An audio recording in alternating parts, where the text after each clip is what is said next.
Bienvenue sur À vos marques, créer, lancer, le podcast où l'on parle de création, de formation en ligne et aussi de lancement. Moi, c'est Julie de La Vie en Evergreen. Je vis sur la belle île de la Réunion. Professeure d'anglais à la base, je suis passionnée par la transmission de savoir et le web marketing. Alors si tu es à la recherche de conseils et d'inspiration pour créer un programme en ligne que tes clients vont adorer et recommander, construire une audience à qui vendre, réussir ton lancement, alors tu es au bon endroit. Parfois seul, parfois accompagné d'invités, mon objectif est de te donner toutes les clés pour réussir à devenir la référence dans ton domaine et vivre de ton savoir profitablement. Alors si tu es prêt, je t'invite à t'installer confortablement et c'est parti pour l'épisode du jour. Chers créateurs, chères créatrices de programmes en ligne, je te souhaite la bienvenue sur À vos marques, créer, lancer. Aujourd'hui, on va parler de petits produits digitales et du pourquoi est-ce que j'ai choisi d'intégrer une petite offre, un petit produit d'appel, on peut l'appeler de différentes façons, à ma stratégie. Donc que tu l'appelles petite offre, petit produit digital, tiny offer, c'est un terme que j'ai déjà entendu également. Peu importe, ce dont je parle, c'est un petit produit qui est en fait la première marche à ta suite d'offres qui t'introduit quelque part à quelqu'un qui ne te connaît peut-être pas encore et qui ne te fait pas peut-être encore confiance, dans lequel tu envoies du steak pour pouvoir lui montrer que tu es la bonne personne pour l'aider à régler cette première problématique et toutes les autres qu'il va rencontrer après. C'est exactement ce que j'ai fait et tu l'as vu passer.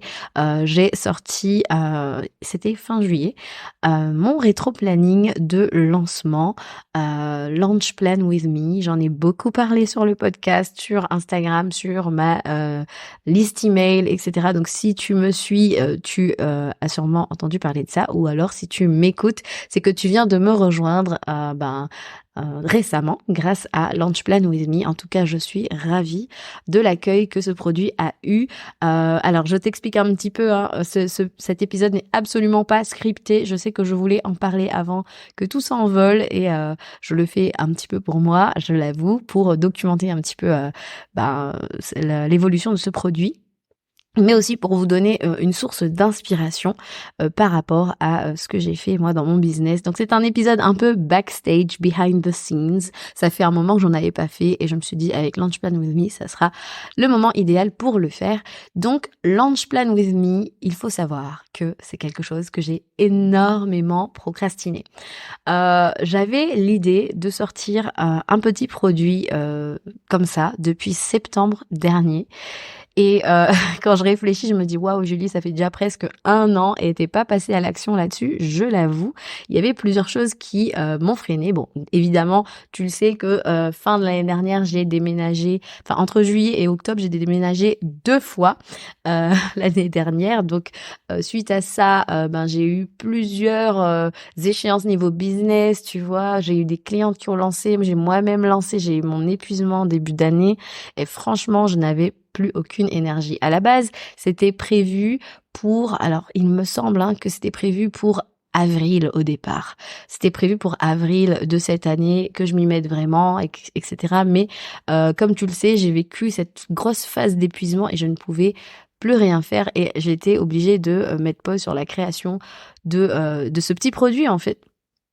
Et en fait, ça a été une bénédiction quand tu y penses parce que le fait d'avoir vécu l'épuisement à ce moment-là, ça m'a obligée à me remettre en question, la manière dont on organise les lancements. Et je me suis dit, mais Julie, il y a quelque chose à creuser là-dessus. Il faut vraiment que je vois en fait comment est-ce que j'ai moi-même procédé jusqu'à maintenant, comment est-ce que mes clientes, je les faisais travailler cette partie rétro-planning, organisation, voilà. Et en fait, je me rendais compte que il y avait des choses qui n'étaient pas optimales dans notre façon de procéder et ça m'a obligée à vraiment prendre du recul et à me dire comment est-ce que je peux faire les choses autrement. Comment est-ce que je peux déplacer les tâches pour pouvoir vraiment rester focus sur des choses en particulier et en même temps se préserver avant le panier ouvert parce que ce que je voyais c'est que en travaillant comme ça d'arrache-pied sur sa stratégie, puis en backstage, puis on travaille sur le pré-lancement, puis le pré-lancement commence à être révélé au grand public, puis on débarque dans la phase active de vente quand on ouvre le panier. On arrive sur cette phase de panier ouvert, on est complètement sur les genoux et ça, c'était pas possible parce que je me dis, mais comment est-ce qu'on peut gérer l'accueil de nos nouveaux clients si on est déjà nous-mêmes à deux doigts de s'écrouler, c'était pas possible. Donc vraiment, je me suis dit, allez, on va revoir comment on peut déplacer les focus. Vraiment, j'ai vraiment plus réparti les tâches. Vraiment, si tu es dans le rétro-planning, tu le vois, on a une grosse phase création de contenu sur le 2e mois, vraiment à distance du panier ouvert pour que tu puisses reprendre ton souffle en fait. Et sur la fin, faire plutôt que du customer care et des petites choses comme ça pour pouvoir reprendre ton souffle et y retourner et recharger un peu tes batteries avant d'ouvrir les portes et de faire le sprint final. Donc voilà un petit peu, ça c'était le petit point sur comment est-ce que j'ai été obligée de revoir mon produit, le repositionner différemment et le conceptualiser différemment. Parce qu'il faut savoir quand même que le produit, il était déjà un peu créé, mais ça m'a permis d'opérer ces modifications-là par rapport à mon vécu, au vécu de mes clientes. Et ça a été vraiment game changer parce que même dans mon messaging de vente, ça m'a aidé dans le sens où, je l'ai vécu en fait, mes clientes m'ont vécu et donc j'ai pu montrer que oui, cette fois-ci c'est un rétro-planning, mais c'est un rétro-planning qui sera différent. Donc voilà un petit peu pour l'idée du produit. Alors peut-être que je pourrais vous dire pourquoi est-ce que j'ai choisi un rétro-planning et peut-être pas pourquoi est-ce que je ne suis pas partie sur, je sais pas moi, un template, je sais pas, de page de vente ou d'email de vente ou un truc comme ça. En fait, je voulais vraiment que mon client idéal me rencontre à son premier point douloureux en fait. C'est que dès que quelqu'un veut préparer un lancement, débutant ou pas d'ailleurs, primo lanceur ou non, c'est toujours l'organisation qu'on va voir en premier et c'est toujours là-dessus qu'on bloque et c'est surtout là-dessus qu'on procrastine et on ne passe pas à la suite. Et en fait, j'ai un peu sondé ma cible, en fait, mon audience, ma communauté, et je leur ai demandé, en fait, mais de quoi est-ce que vous avez besoin pour que votre lancement soit plus facile? Et vraiment, je l'ai fait plusieurs fois. Et la chose qui revenait souvent, c'était si seulement j'avais quelqu'un qui me dictait tout ce que je devais faire, parce que vraiment, c'est là-dessus que je bloque. Si j'avais quelqu'un à côté pour me tenir par la main, etc. Et si vous avez écouté l'épisode de la semaine dernière, vous savez que avant toute création de toute offre, je recommande vraiment de faire valider par votre communauté, vos abonnés, vos prospects, tout ce que vous allez créer parce que c'est tout bête, mais à chaque fois je répète cette phrase moi-même, je me dis mais ça semble évident, mais un programme qui va se vendre, c'est un programme qui est en demande, c'est celui que demande ton client idéal. Et en fait, clairement, pour ce rétro-planning, j'ai juste écouté et je me suis exécutée. Et en fait, j'avais cette intuition parce que bien sûr, face à mon prospect, forcément, l'experte c'est moi. J'avais cette intuition que l'organisation c'était vraiment un truc compliqué, que c'était une douleur, etc. Mais j'ai laissé quand même mon audience me parler et me dire de quoi ils avaient besoin. Et forte de ce constat, je me suis dit, c'est le produit qu'ils veulent, c'est le produit dont ils ont besoin.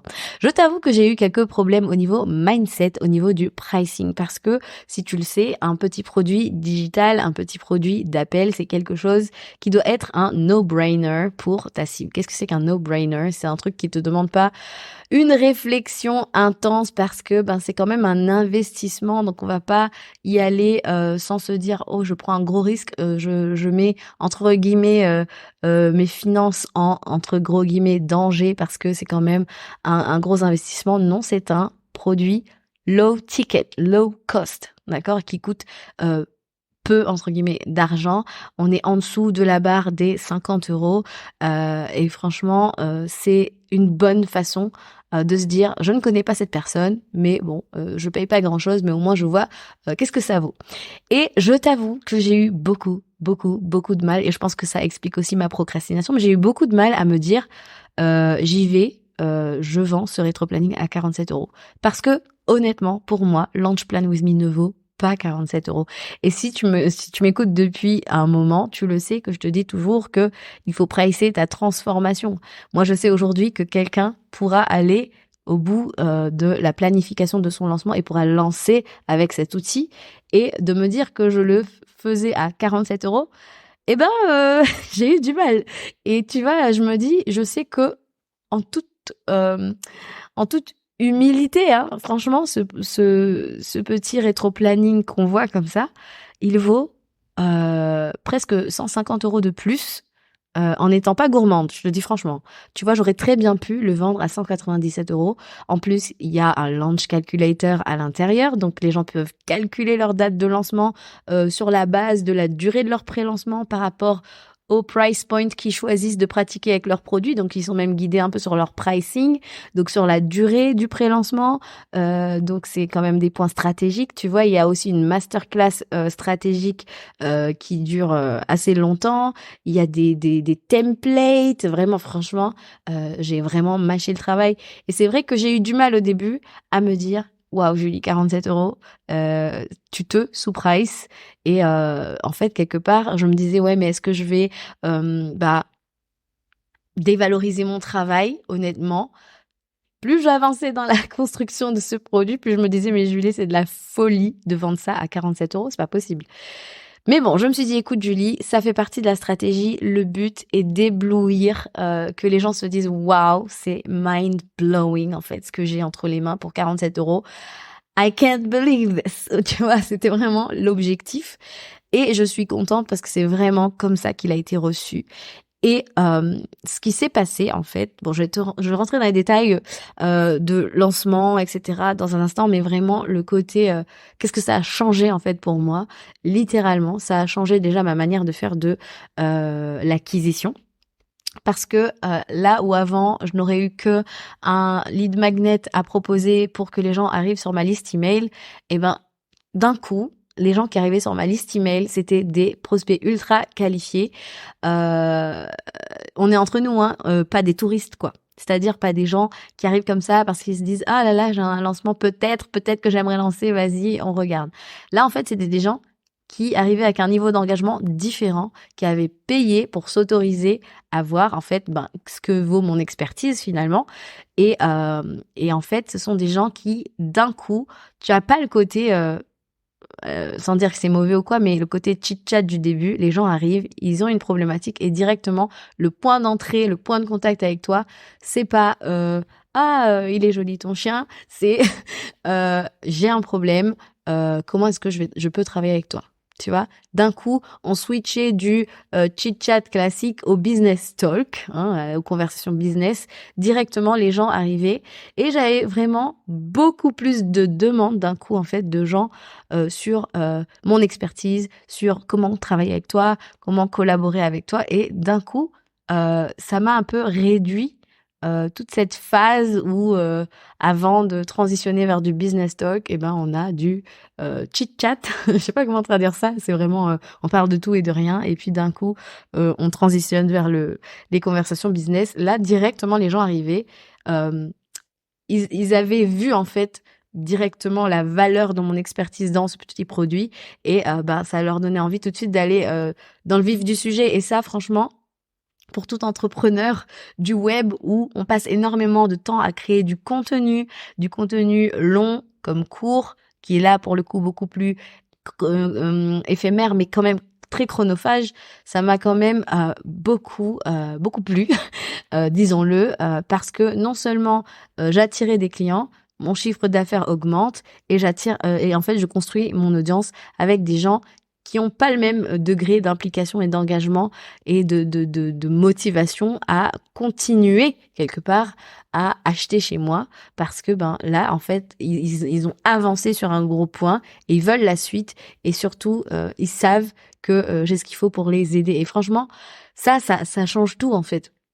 Voilà pourquoi moi franchement je vous recommande d'avoir ce type d'offre. Alors attention, hein, je suis pas en train de dire que voilà, fais ça, arrête tout ce que tu fais, il faut pas s'éparpiller non plus, mais quand tu sens que tu es prête à ça, franchement, c'est une comment dire en anglais, a good addition to your business. Franchement, c'est quelque chose de dingue et j'ai reçu énormément de messages par rapport à cette petite offre. Donc, merci beaucoup à toutes celles qui l'ont acheté. À aujourd'hui, vous êtes déjà 200 à avoir sauté le pas et voilà, je suis trop ravie, je suis trop contente. Voilà. Et en termes de lancement maintenant, comment ça s'est passé? Alors, il faut savoir que moi, j'ai choisi, alors vous n'êtes pas obligé de faire ça, mais moi, j'ai choisi de le lancer. Alors, ça, je vous conseille, c'est pas un conseil, il faut lancer en organique dans le sens où l'organique, en fait, va toujours valider quelque chose que vous allez faire en payant. C'est-à-dire que euh, vérifiez d'abord qu'une offre, même un freebie, avant de placer tout ça sur ads, sur publicité, avec la pub Meta, eh ben, vérifiez qu'en organique, ça convertit. Parce que si vous avez quelque chose qui ne convertit pas, la pub Meta, c'est pas magique, hein. C'est pas dès que je vais mettre des sous derrière, ça va booster le truc et les gens vont s'inscrire comme par magie. Non, quelque chose qui ne convertit pas en organique ne convertira pas en payant. D'accord? Donc la stratégie derrière le fait de lancer en organique, c'était bien sûr pour, vous le savez maintenant, hein, populariser mon produit, créer du momentum, mais surtout, c'était pour valider mon offre. Parce que je le savais que ce petit produit, moi, j'allais le mettre en publicité payante par la suite. Et pour ça, c'était important pour moi de valider vraiment le produit en lui-même. Alors, on a lancé ça, on était fin juillet. Fin juillet, le 17 juillet, ça a été la prévente. Et la prévente, franchement, je vous conseille la prévente parce que on n'a pas fini de créer le produit, que des gens l'achètent déjà. Ça change toute la donne. Je le répète souvent, ne créez pas un produit de A à Z sans, sans avoir l'assurance que quelqu'un achète, en fait. Si vous faites ça, vous vous exposez à être déçu. Et en fait, c'est dommage parce que vous passez un temps fou dans la création. Et finalement, si personne n'achète, bon, je viens de me répéter, mais bon, vous avez compris, quoi. C'est dommage. Et on se décourage. Et en fait, je n'avais pas fini le produit. Je savais que c'était un produit digital, donc voilà, ça allait pas être non plus, ça allait pas me prendre 3 mois non plus pour le créer, le terminer. Mais je n'avais pas fini de le créer quand on a démarré les préventes. Donc les préventes ont duré 3 jours. Et ce qui s'est passé, c'est qu'au bout de 10 minutes, je crois, du premier email, on fait la première vente. Et là, en fait, bah, tu te dis, ok, c'est bon, je peux y aller, je peux finaliser ce produit. Donc, il manquait quelques bonus et j'avais juste envoyé un email en disant, voilà, et j'avais mis sur la plateforme aussi, voilà, tel bonus sera rendu disponible telle date, etc. Mais du coup, en fait, bah ça te permet de souffler. En fait, tu dis bon, il y a de la demande, je crée, je finalise et on y va. Et en fait, ce qu'il faut savoir, c'est que on était en plein mois de juillet, donc vacances d'été, les enfants à la maison. C'était pourtant je m'étais promise de ne plus lancer en vacances scolaires, mais crois-moi que j'ai vécu ce lancement différemment, malgré la présence entre guillemets des enfants à la maison H24 et voilà, on était 4 à la maison, donc forcément voilà, il fallait être bien organisé. Mais voilà, d'avoir vraiment ces préventes qui arrivaient, qui validaient en fait le produit, et ben franchement c'était trop génial. Et ensuite on est passé dans la partie lancement. Là j'avais vraiment une offre spéciale, donc le prix augmentait encore un petit peu. Et là c'était pour Instagram et ma liste email. Et franchement on a fini le lancement, il me semble qu'on avait fait 40 ventes ou un truc comme ça. Et franchement, ça a été dingue. Et en fait, ça m'a rappelé les bases, tout simplement, de construire une communauté qualifiée et engagée. Et en fait, quand vous êtes dans des phases où vous créez du contenu, où vous servez votre communauté sans arrêt, et en fait, les gens, enfin honnêtement, hein, sur ce lancement, c'était une grosse majorité de mon audience silencieuse. Franchement, la majorité des gens qui ont acheté, c'est des gens à qui je n'ai peut-être jamais même parlé, en fait. Il y en a certains, ok, mais je vous dis franchement, les 3 quarts, c'était des noms, que je voyais rarement, voilà. Et honnêtement, ça a été aussi l'apprentissage sur ce lancement, de voir que des petits produits comme ça, En fait, parfois, il y a des gens qui ont juste besoin de voir ce que vous, entre guillemets, valez. Et là, ça a été, je pense, une occasion rêvée pour ceux qui voulaient tester un petit peu la chose avant d'aller plus loin sur d'autres produits, par exemple. Et donc, voilà pourquoi ça peut être une bonne raison si tu as dans ton audience des gens qui ont besoin de plus de certitude, de réassurance autour de ce que tu peux proposer, de comment est-ce que tu travailles, et ben un low ticket offer, une offre low ticket, et ben ça peut être vraiment ton next step.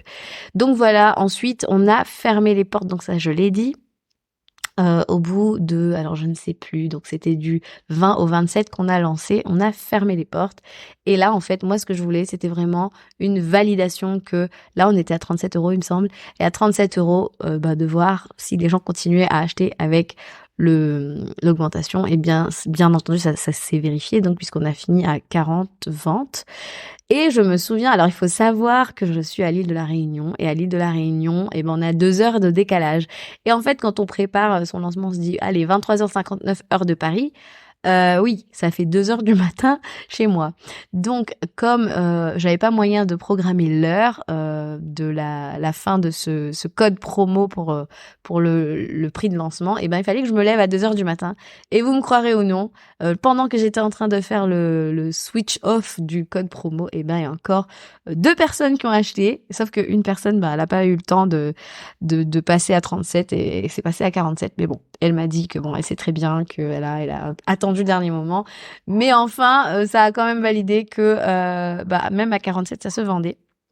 Et puis, vous vous doutez bien que j'ai eu besoin d'un petit break parce que le plan, c'était de mettre les ads directement derrière. Mais avec les vacances scolaires, et c'est aussi un rappel que on est dans la vraie vie ici et les choses arrivent parfois et il faut pas non plus se flageller. J'ai pris un petit break d'une dizaine de jours parce que j'avais pas envie de me relancer dans les ads. Et il faut savoir en fait que je me suis formée et j'ai fait une story là-dessus. J'ai pas honte en fait de le dire que je ne sais pas ce que je ne sais pas. Et en tant qu'entrepreneur, j'estime aussi que on n'a pas notre temps à perdre. Franchement, moi, je suis maman. J'ai 2 activités. J'ai une activité de professeur et une activité d'entrepreneur. Donc, j'ai pas mon temps à perdre. J'ai 2 petits à la maison. Donc, c'est prenant également. Alors oui, la stratégie de lancement, je sais faire, mais par contre, vendre un produit digital avec publicité méta que j'avais déjà utilisé, mais pas dans le même objectif, sur du trafic froid, il y a des choses quand même qu'il fallait maîtriser.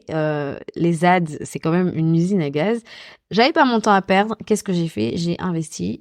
J'avais déjà investi, ça faisait un moment. C'est juste que là, j'ai pris le temps de mettre en pratique ce que j'ai appris. Et laissez-moi vous dire que quand vous avez un plan d'action à suivre, ça change toute la donne. On n'est pas là à être là à se dire bon alors, je pense qu'il faut faire comme ça. J'avais pas le temps en fait de faire du test and learn et du rétro-pédalage sur la stratégie des autres.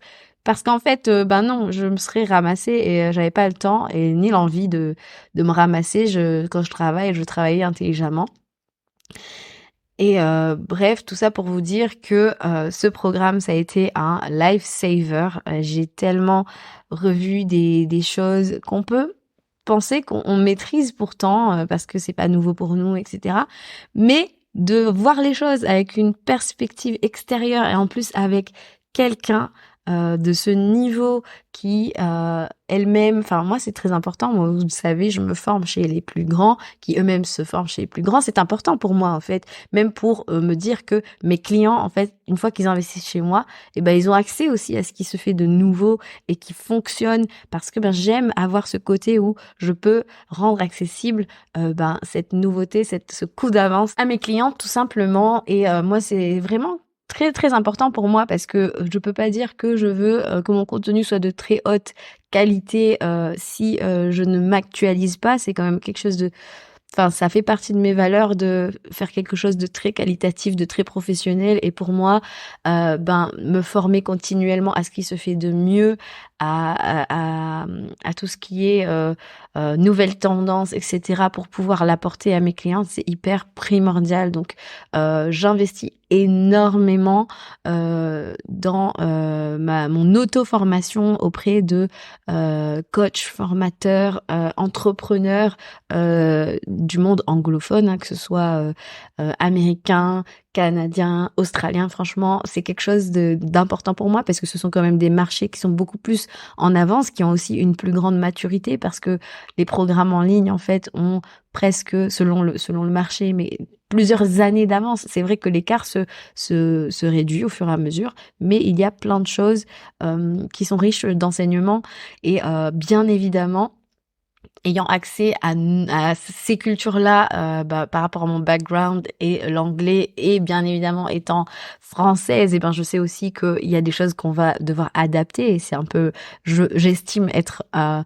gros avantage pour moi, mais c'est vrai que ouais, c'est important pour moi de me former et de pouvoir en fait avoir accès aux meilleures connaissances, à tout ce qui est le plus actuel possible pour pouvoir donner à mes clients ce edge, comment on traduit ça, ce coup d'avance en fait sur le marché des programmes en ligne qui est en évolution constante. Franchement, Forbes d'ailleurs, bon, je fais des parenthèses dans des parenthèses, mais Forbes prévoit l'explosion du marché de l'e-learning, des programmes en ligne en 2025 et prévoit que ce sera un marché à plus de 325 milliards de dollars. Donc voilà quoi, l'objectif en fait c'est de capter la vague dès maintenant, de la capter en faisant les choses bien dès maintenant pour qu'à ce moment-là, eh ben, on ne soit pas en retard et pour qu'à ce moment-là, on ait déjà pris notre place, etc. Enfin bref, je reviens à mon petit produit parce que c'est quand même le thème de l'épisode, hein.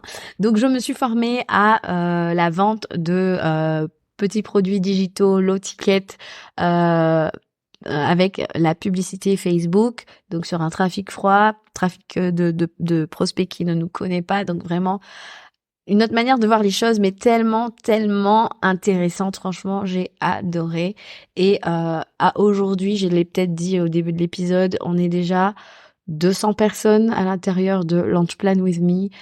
C'est quelque chose qui me génère des revenus supplémentaires sur quelque chose qui est déjà créé.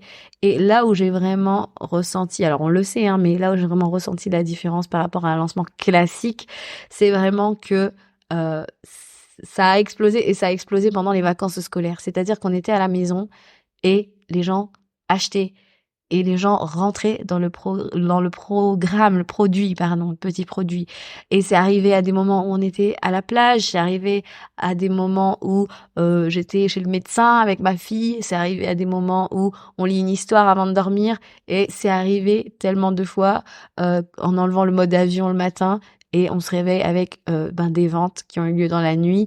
Alors, je ne suis pas pour le mythe des revenus passifs sans travailler. J'ai énormément travaillé pour délivrer le meilleur produit possible. Mais c'est vrai que là, c'est quelque chose qui a été ajouté à mon business et qui me génère des revenus aujourd'hui en continu. Et ça fait du bien. Hein, on est là entre nous, c'est un épisode backstage, ça fait du bien de générer des revenus hors lancement, même pour ton business de programme en ligne. Vraiment, donc voilà pourquoi c'est quelque chose que je recommande. Et voilà, tout simplement, tu attires un nouveau type de prospect, un type de prospect qui achète et qui continue à contribuer à ton business à différents moments quand tu n'es pas attaché derrière ton ordinateur. Et franchement, en toute honnêteté, alors c'est fou parce que le cordonnier est souvent le plus mal chaussé, hein, tu le sais, mais je suis la première à dire à mes clientes qu'il faut célébrer les ventes, etc. Et en fait, j'ai eu du mal, moi. Enfin, j'ai célébré les ventes, les gens qui rentraient dans le produit, tant que le panier était... Enfin, le panier est toujours ouvert. Hein, alors où je vous parle, vous pouvez toujours l'acheter, mais tant que j'étais dans l'offre de lancement. C'est-à-dire que tant que le produit était à 37 euros, j'ai communiqué. J'ai un petit peu communiqué un petit peu après. Donc, le panier a fermé le 27. Et je crois que jusqu'au 12 août, j'ai un petit peu célébré les gens qui rentraient. Je leur faisais un accueil en story sur Instagram, etc. Mais à un moment, je me suis dit... en fait, comme c'est en evergreen, en fait, il y a des gens qui arrivent tous les jours grâce aux ads, hein, voilà. Les ads ne sont pas un gros mot, d'ailleurs, il faut que je fasse une petite parenthèse là-dessus. Mais bon, bref, en fait, les gens continuaient d'arriver et j'étais un peu bloquée parce que je me disais: «Ouais, les gens vont être saoulés, que tous les jours je dise qu'il y a des gens qui arrivent dans l'Entrepreneur With Me». Mais en même temps, je me dis: «Mais attends, tous ceux qui ont eu droit à leur accueil, en fanfare, pourquoi en fait les autres qui arrivent après, parce que, ça leur a pris un peu plus de temps peut-être, de découvrir cette offre ou, de prendre leurs décisions tout simplement. Pourquoi ces gens-là n'ont pas eu droit à, une hola, comme les autres en fait?» Donc j'ai décidé de reprendre au fur et à mesure, peut-être pas, à chaque instant, mais voilà, de temps en temps refaire un welcome général pour ceux qui sont arrivés entre-temps. Donc voilà, enfin bref. Et je voulais quand même terminer sur, pourquoi les ads? Parce qu'on aurait pu me dire: «Mais oui, mais tu pouvais tranquillement le vendre organiquement». Les ads ne sont pas un gros mot. Je vois beaucoup de gens qui marketent autour de ça, alors libre à eux, hein, chacun fait ce qu'il veut dans son business. Mais en fait, moi je n'ai jamais vu les ads comme, une honte ou, un truc de c'est pour les faibles, ceux qui savent pas vendre. Pourquoi? Parce que ça n'a rien à voir. Je l'ai dit au début, c'est pas parce que tu vas mettre des ads pendant ton lancement et que tes inscriptions prennent l'eau qu'en fait les gens vont acheter juste parce que tu as mis, du budget en publicité. Un truc en fait, c'est je sais pas moi, un truc qui n'attire pas point, et c'est pas parce que tu vas forcer le trafic vers ce truc qui n'attire pas que ça va attirer tout d'un coup comme par magie en fait. Et d'où l'importance de faire les choses d'abord organiquement pour valider et ensuite, quand c'est validé, quand c'est prouvé, que ça fonctionne en fait, et oui, là, tu peux ramener du trafic. Et en fait, comme je le disais, je vois beaucoup de gens marketer, comme si en fait, quand on passe par les ads, c'est comme si on sait pas, attirer, on sait pas vendre. Et en fait non, c'est soit tu as le temps, donc oui, tu peux te baser uniquement sur de la stratégie de contenu en organique, ou soit si tu penses avoir peu de temps, mais que tu es prête à allouer un budget à de la publicité, et en fait, c'est vraiment libre à toi. Et moi, j'ai travaillé avec plusieurs profils de clientes. Il y a des clientes qui géraient très bien l'organique, avec qui on n'a pas forcément utilisé de publicité, et il y a des clientes qui sont mamans, qui ont peut-être 2 activités, qui ont beaucoup moins de temps, de créer du contenu, sans arrêt, et là, effectivement, on est passé par de la publicité. La publicité, ce n'est rien d'autre que, du trafic, plus de personnes, plus, de paires d'yeux sur ton offre ou ton freebie ou, je sais pas, peu importe ce que tu veux, promouvoir via les ads. Et en fait, c'est pas une question de j'y arrive pas avec les ads, ça va fonctionner, tu vois? C'est vraiment plus une question de méta, mets mon offre à des gens qui ont le profil de mes clients idéaux, et c'est comme ça qu'ils me découvrent, c'est comme ça qu'ils achètent. Et en fait, j'aimerais vraiment changer le regard des gens là-dessus. T'es pas obligé, toi qui m'écoutes là, de faire tout de suite de la pub, mais sache que la pub, ce n'est rien d'autre que la même visibilité que tu offres à ton business quand tu crées du contenu en organique. C'est juste que là, tu boostes entre guillemets cette visibilité grâce à l'outil que l'on utilise. Donc ça va être Instagram ou Facebook ou peu importe, en utilisant finalement Meta pour qu'ils mettent devant la page que tu choisis de montrer. Ça peut être ta page de vente pour ton petit produit ou ton lead magnet, peu importe, qui mettent plus de gens qui ont le profil de tes clients idéaux, tout simplement. Et le travail reste le même quand tu vas vendre. C'est quand même ta page de vente qui vend ou c'est toi qui vends. Enfin, peu importe. C'est juste ça, en fait. Et si ta situation te permet et si c'est un choix que tu fais de ne choisir que l'organique, félicitations. Et si tu veux faire les ads parce que tu as moins de temps, parce que voilà, t'as pas autant de temps que tu voudrais pour créer du contenu, pour attirer, faire de l'acquisition, félicitations aussi. Voilà, c'est quelque chose que je voulais dire. La publicité, c'est pas un gros mot. Attention, ça ne sauve pas les meubles, mais c'est pas un gros mot, franchement. Et quand tu regardes un petit peu les gens que tu admires très certainement, sache que ce sont des gens qui investissent en publicité. Donc à un moment donné, voilà, c'est pas non plus genre c'est mal, tu vois.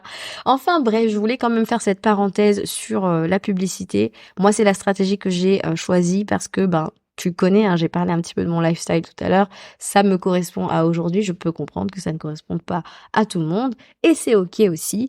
Mais en tout cas, voilà un petit peu. Donc un bilan très positif, je suis très ravie et contente d'avoir sorti cette offre parce que je pense que c'était une pièce qui manquait quand même à mon entreprise, c'était d'avoir ce petit produit d'appel. Je suis en train de créer d'autres choses qui vont complémenter un petit peu ces produits. Si tu m'as suivi un peu sur Instagram ces derniers temps, je suis en train de créer Instagram Launch Kit, le kit de lancement pour Instagram, pour être en fait un raccourci, un truc qui va t'enlever encore des heures et des heures de travail. Bon, c'était pas le but de l'épisode d'aujourd'hui, mais en tout cas, sache que c'est quelque chose qui arrive parce que je sais que c'est aussi une autre problématique. Pareil, ça va être un petit produit digital à forte valeur ajoutée qui est en quelque sorte la petite sœur de Launch Plan With Me. Donc, I'll keep you posted.